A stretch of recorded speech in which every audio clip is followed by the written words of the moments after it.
Hello everyone, my name is Javier Cabrera, and I'd like to present my presentation for my final of History of Video Games.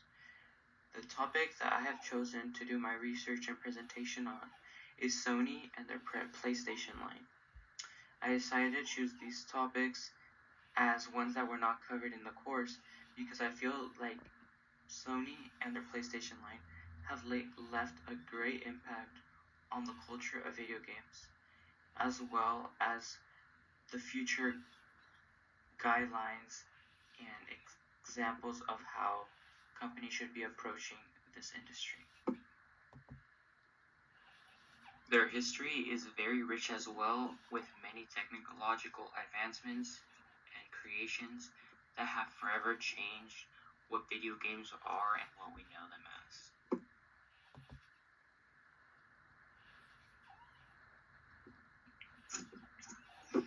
The start of Sony is not what you might think it was. For starters, the company wasn't even called Sony. When it began, it was the idea of Masaru Ibaku and Akio Kogyo, both an engineer and a physicist, to create a telecommunications engineering corporation. Their goals were to manufacture customer electronics, as well as fixing broken electrical equipment.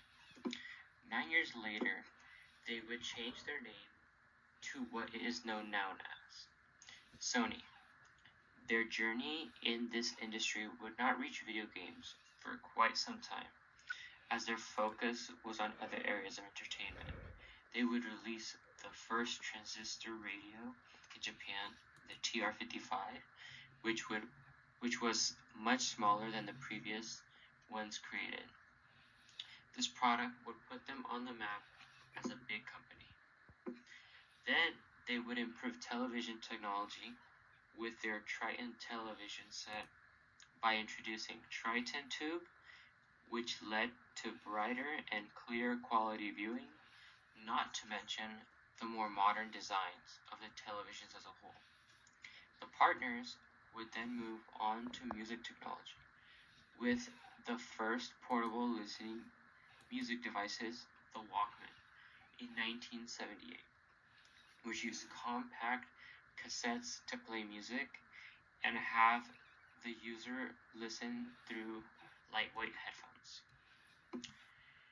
It has been very successful, selling over 200 million cassette devices since its launch. The newer Discman was also well accepted by having over 50 million units sold within 15 years of its launch. Up until the Discman, Sony had not ventured into the video game field of entertainment. They had thought that video games weren't a real industry and much less an industry that was worth pursuing for Sony.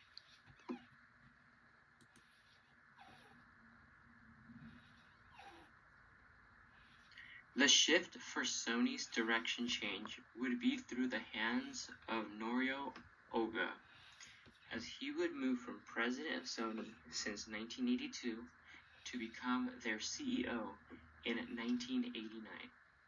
This would come as both Masaru Ibaku and Akio Kogyo would have strokes within a short span of one another, and they would decide that it would be best if they left someone else in charge of their company, as their health was declining. This move to him in charge of Sony would bring many things for Sony, such as the purchase of Columbia Pictures Entertainment, CBS Records Group, as well as the opening of Sony Computer Entertainment. But the most important thing he would do was give Ken Kutaragi the green flag to work on a video game console for Sony and open Sony's video game division.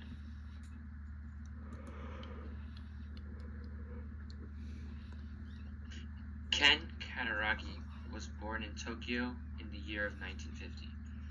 He was always encouraged from a very young age to pursue his abilities in mechanics. As his parents owned a small printing plant, he was always messing with and taking toys apart. As a straight A student, he would attend the University of Electrocommunications and receive his degree in electronics in 1970.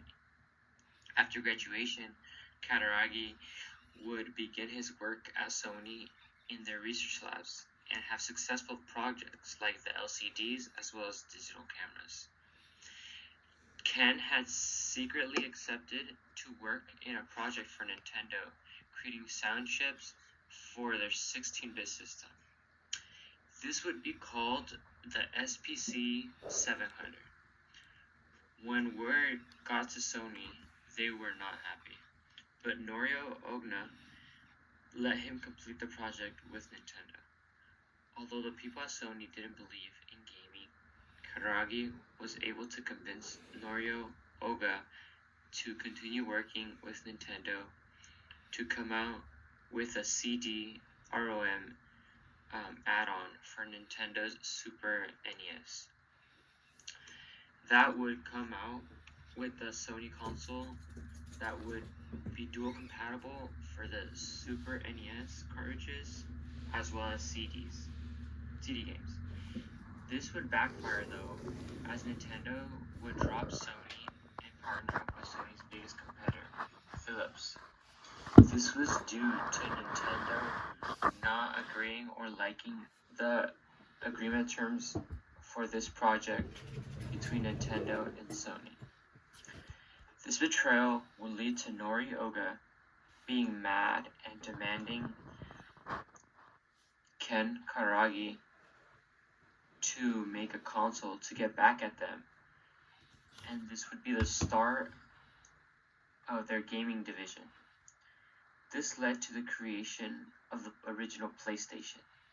This console would make Sony Computer Entertainment the most profitable business division of Sony. The Sony PlayStation was very successful, selling over 2 million units within the first 4 months of launch. It brought new technology into the industry, like the use of CDs instead of cartridges. It brought a transition from 2D graphics to 3D graphics, as well as their famous DualShock controllers that are even seen today.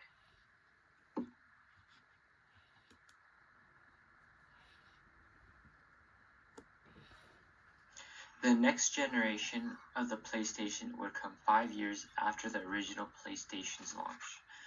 By the end of the year 2000, all around the world, the PlayStation had been introduced. This new generation, PlayStation 2, would boast the good qualities of the original generation console and new technology that had been in the lab for those 5 years between the launches. Some of the key additions that Ken Kutaragi and his team introduced included a new processor called the Emotion Engine, which was created by Sony with the help of Toshiba, and backwards compatibility to not only the games of the first generation PlayStation console, but also the DualShock controllers that it used. Another perk that it had was the price, as it was launched at a price of $299, and it was the same price of what the original PlayStation released for well over 5 years prior.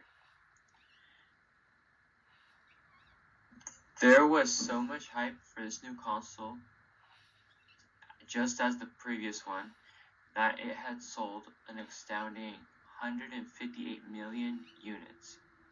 This new console also brought a variety of video games, where there were over 4,000 unique titles created just for the PlayStation 2 alone, with over 1.5 billion copies of these titles sold.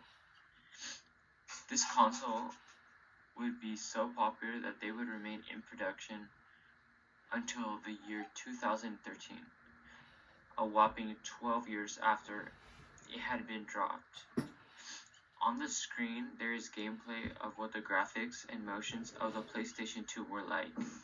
Some of the most popular games that have been released for this console include GTA San Andreas with 17.33 million copies sold, Gran Turismo 3 A-Spec with 14.89 million copies sold, and Gran Turismo 4 with 11.76 million copies sold. Within the time period of the PlayStation 2 and the PlayStation 3, there would be more improved PlayStation 2 versions, like the PlayStation 2 Lite, or how most people know it as the PS2 Slim.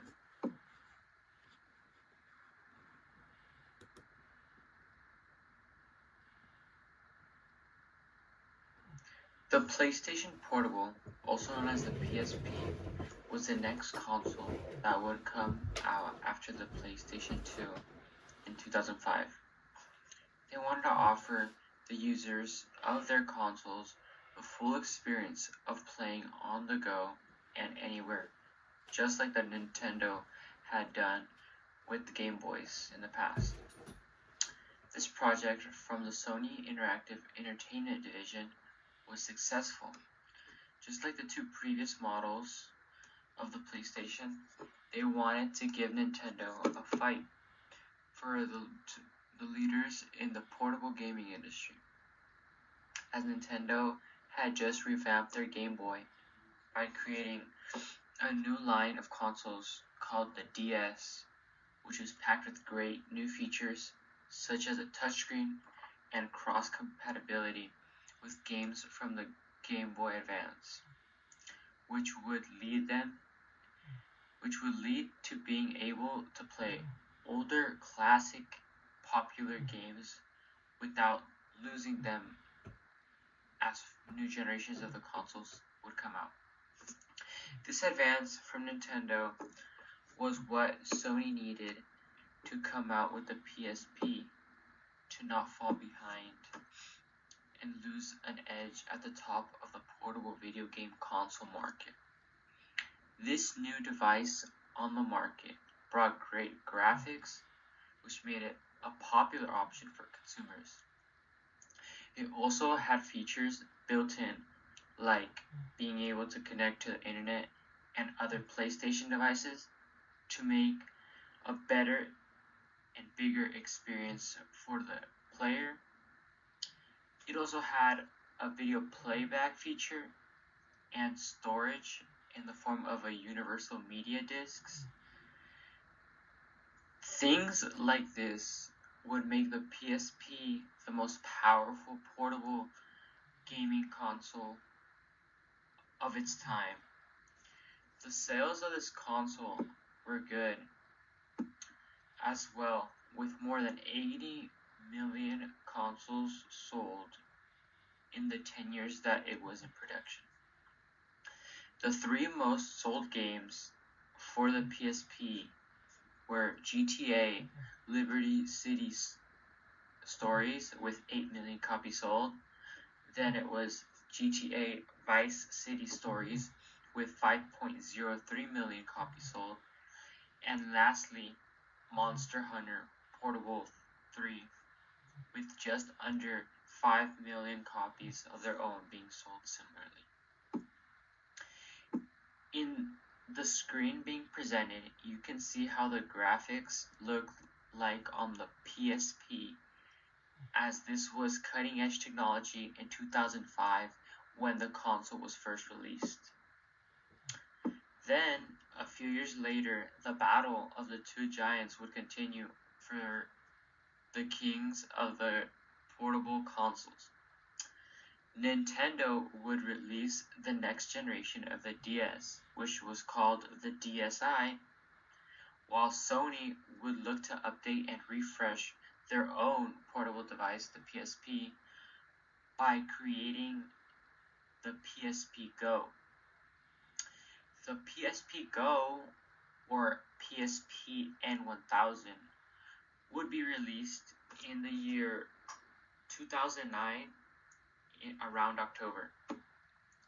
The new device would share many similarities to its older brother, but there also came improvements since the original after years of discoveries. The overall appearance of the PSP Go was similar to the PSP with the same buttons, but the PSP would feature a sliding feature to reveal the buttons and have the screen separate from the buttons, similarly as was seen on the DS consoles. Another change that occurred to the console was the way that games were used. Previously, the only way to play games were by inputting the cartridge or disc of the game you wanted to play, but the PSP Go had a new form of purchasing games be introduced. This new way was through a virtual store created by Sony within the own device, where the player could purchase and save their games within the device. This led to no more missing games and a slimmer look. Since there was no need for the game slots, the PSP Go was significantly lighter and slimmer than the PSP. The firmware remained the same for both of the generations of the PSP. Today, there has been 55.9 million PSP Go's sold, which is much less than the original PSP. People must have preferred the older model, or they simply couldn't justify spending money on a device that was so similar to the portable console they had already owned for many years now. These devices share the same games, so the previous titles as most sold games for the devices are accurate for both the PSP and the PSP Go.